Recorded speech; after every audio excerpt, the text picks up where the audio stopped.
পরিমাণে কালকে বৃষ্টি তুফান হলো, আমি তো ভাবলাম আমার ঘর ঘুরে যাবো গা, আমার ভাঙা ঘর ভাঙা দুয়ার। আমি তো কতটা ভয় যে পাইছি জানো কাহারি, আমার ঘর নেই, জায়গা শেষ। কারণ একদম গেছে গা তো, ঘরটা ঠিকঠাক করতে লাগবে, একটু সময়ের কারণে ভাবতেছি না আর কি।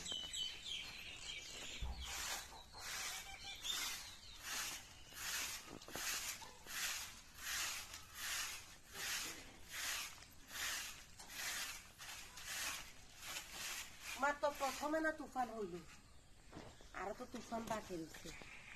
তোমরা সবাই আশীর্বাদ করে আমার ঘর যাতে না করে, কারণ এই ঘর যদি ফুরে জায়গা তবে শেষ। আমি মা আপনার ঘুমানোর জায়গাই নেই, ঠিকঠাক কোনো ঘরে।